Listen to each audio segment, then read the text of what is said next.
dans le cours de géographie politique contemporaine dispensé par Madame Elisabeth Vallet, il nous a été demandé de faire une analyse géopolitique d'un espace culturel, muséal ou de culture pop.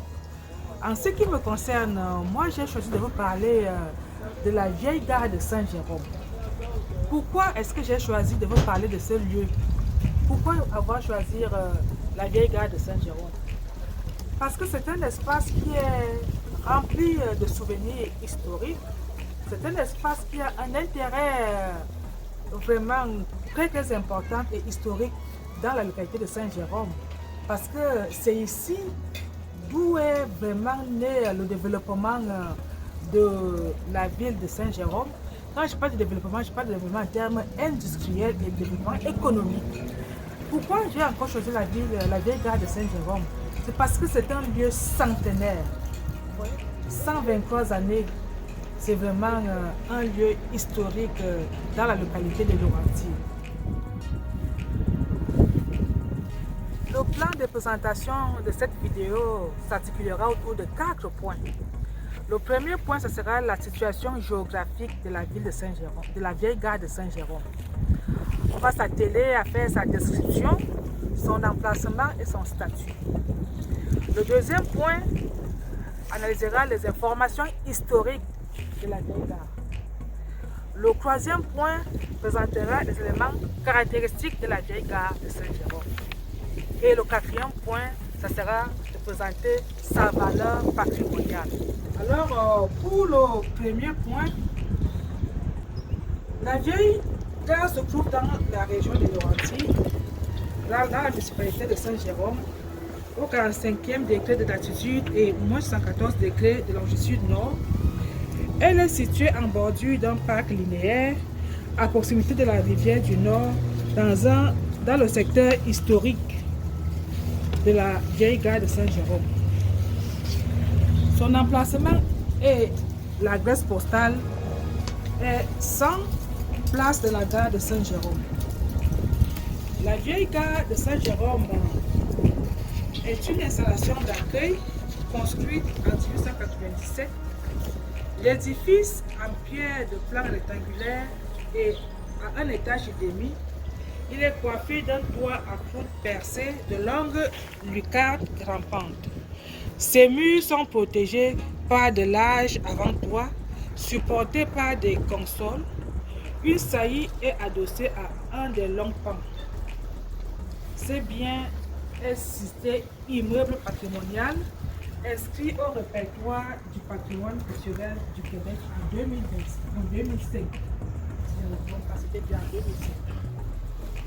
Alors, le deuxième point, les informations historiques. Premier plan, jalon du réseau ferroviaire de Laurentides. Elle fait figure de porte d'entrée de cette région surnommée Pays d'en haut. Elle est à une soixantaine de kilomètres de Montréal. En 1860, la ville connaît une activité économique intense. Le curé Antoine Labelle, visionnaire et ardent défenseur de la concession, joue un rôle majeur dans l'implantation du réseau ferroviaire et dans le développement industriel et économique de Saint-Jérôme. En 1867, je dis bien 1876, cette ligne est inaugurée. Québec, Montréal, Ottawa, en occidental, qui est nommée QMOO. La ligne Montréal-Saint-Jérôme assure l'approvisionnement des colons et l'acheminement du bois de chauffage vers la métropole. En 1882, la compagnie canadienne Pacifique achète le réseau et complète sur plusieurs décennies l'accès aux municipalités plus au nord, à savoir Sainte-Agathe, Saint-Jovite, Labelle, Nomineng, Mont-Tremblant et Mont-Laurier en 1900. En 1877, il est d'abord une maison privée qui sert de gare avant la construction d'un bâtiment destiné à cette fin. En 1897, la compagnie Pacifique remplace le bâtiment de 1877 par la gare actuelle. plus prestigieuse et imposante de type urbain, une réponse à l'augmentation de la clientèle. C'est le seul bâtiment de la région à être construit en maçonnerie et à posséder un aménagement intérieur spacieux, doté d'un restaurant. La vieille gare témoigne de l'intense activité économique qui régnait au tournant du XXe siècle à Saint-Jérôme, d'où sa grande expansion et sa transformation. En 1920, le chemin de fer connaît un vif succès auprès des Montclairais qui, durant l'hiver, sont des milliers à fréquenter les stations de quai alpins qui se développent au nord de la métropole.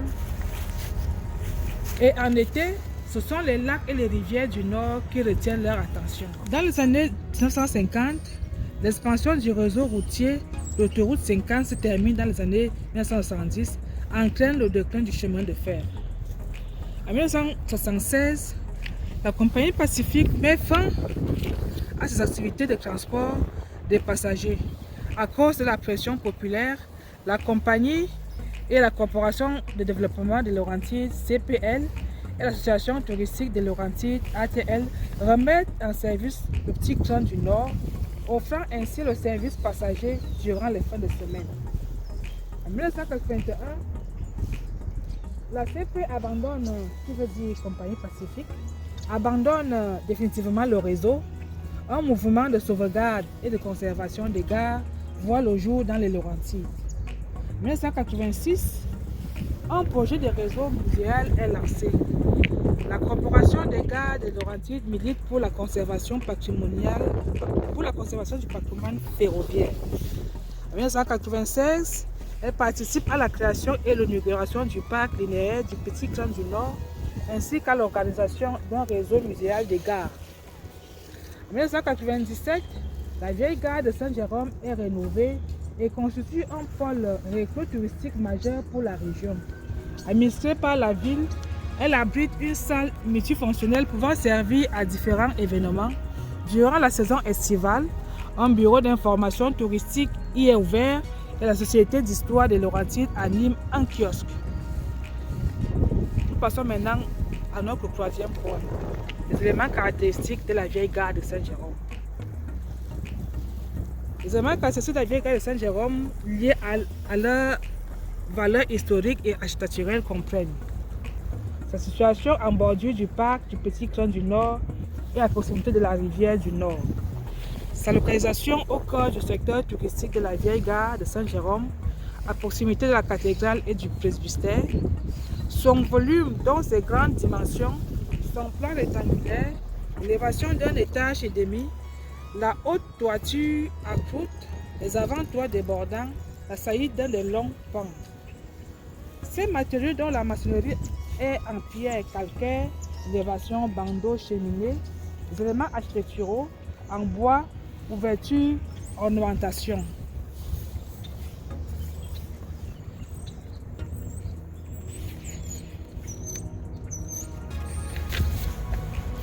Ces ouvertures dont je parlais tantôt, qui sont les portes à vitrage surmontées d'imposantes, des fenêtres rectangulaires à petits carreaux, certains regroupés par 2 ou 3, des lucarnes rampantes. Alors l'ornementation ici, dont il est question ici, ce sont des bandeaux en pierre, les consoles en bois, les boiseries, et aussi une cheminée. La valeur patrimoniale, c'est notre quatrième point. Quelle est donc la valeur patrimoniale de la vieille gare de Saint-Jérôme? Ça, c'est d'abord pour sa durée. C'est une gare qui a 123 ans. Vous imaginez qu'une gare qui a 123 ans d'années aujourd'hui là, et elle est encore bien solide, le toit est encore bien, très solide et imposante dans la ville de Saint-Jérôme. Alors, cette vieille gare a un intérêt vraiment patrimonial par sa valeur historique. Le bâtiment témoigne de l'importance du réseau ferroviaire dans le développement de Saint-Jérôme et des Laurentides. Il est intimement lié au curé Antoine Labelle et associé à l'histoire du réseau ferroviaire. Le curé Antoine Labelle a pesé de tout son poids. C'est vraiment un curé très influent dans la grande ville de Saint-Jérôme. très influent par ses idées, par ses idées de développement de la dite ville. Alors, c'est lui qui a œuvré, qui a pesé de tout son poids pour la construction de ce chemin de fer, intercédant auprès de différentes autorités et instances en organisant des corvées de bois en hiver, tout ceci dans le but de contrôler l'exode des Canadiens français vers les États-Unis ou l'Ouest canadien. Pour cela, il préconise le développement économique et industriel et la promotion de l'essor touristique de la région.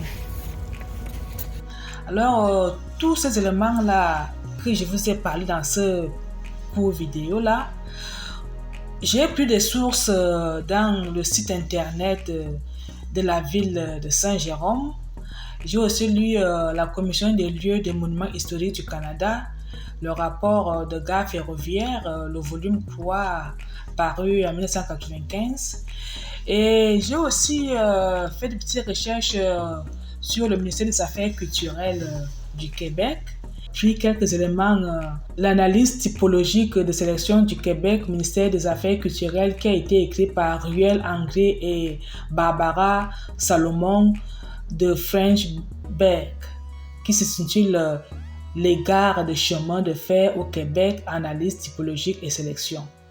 Ce document est paru en 1982. Et puis, il m'a aussi paru évident de poser des questions aux personnes natives de Saint-Jérôme qui m'ont donné certains éléments pour pouvoir faire cette présentation. Alors, merci et bonne journée.